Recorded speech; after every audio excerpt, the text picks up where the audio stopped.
Di sini saya akan menjelaskan tentang prinsip dan teknik pemberian obat.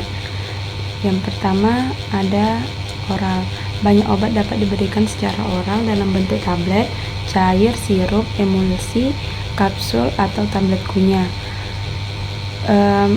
Pemberian obat secara oral ini paling sering digunakan karena paling nyaman dan biasanya yang paling aman dan tidak mahal.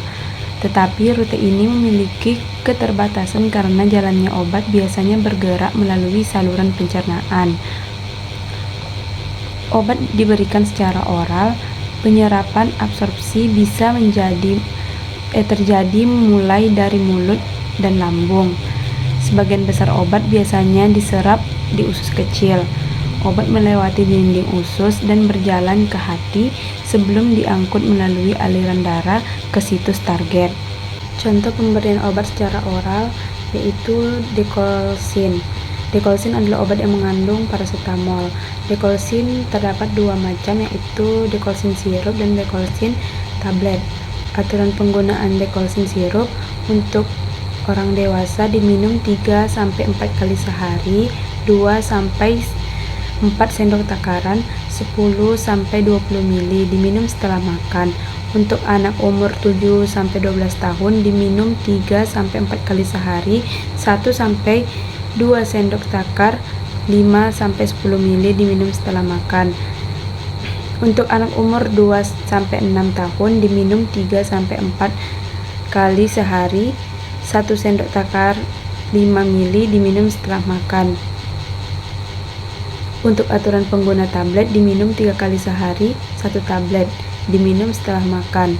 Interaksi obatnya, penggunaan parasetamol dalam waktu lama dapat meningkatkan antikoagulan oral.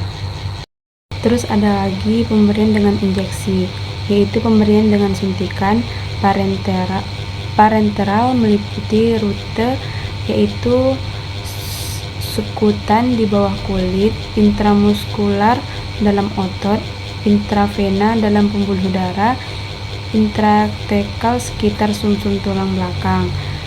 Suatu obat dapat dibuat atau diproduksi dengan cara yang berpanjangan menyerap obat dari tempat suntikan selama berjam-jam, berhari-hari, atau lebih lama. Produk tersebut tidak perlu diberikan sesering produk obat dengan penyerapan yang lebih cepat.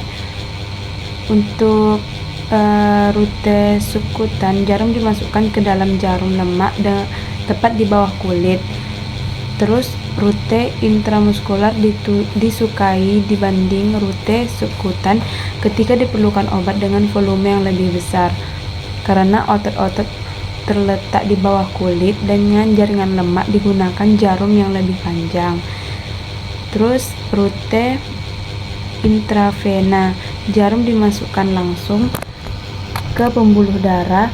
Suatu larutan yang mengandung obat dapat diberikan dalam dosis tunggal atau dengan infus kontinus. Contoh obat untuk jenis obat injeksi, yang pertama ada antibiotik, dosisnya 500 mg, cara pemberian indikasinya sukutan, efek sampingnya infeksi bakteri mual, muntah, dan diare. Terus yang kedua ada jenis obat analgesik, dosisnya 50 mg, cara pemberian indikasinya intravena, efek sampingnya nyeri hebat, mulut kering, pusing. Terus tuh ada yang ketiga jenis obat kortikosteroid, dosisnya 10 mg, cara pemberian indikasinya sukutan, efek sampingnya radang, alergi, peningkatan nafsu makan, dan kambuh. Tidak semua jenis obat dapat diberikan melalui injeksi. Obat yang dapat diberikan melalui injeksi tergantung pada formulasi dan bentuk obatnya. Inhalasi adalah cara pemberian obat secara langsung ke dalam saluran napas melalui uap yang dihirup. Tujuannya adalah obat dengan konsentrasi dan efek dengan tercapai di paru-paru dengan efek samping sistematik yang minimal.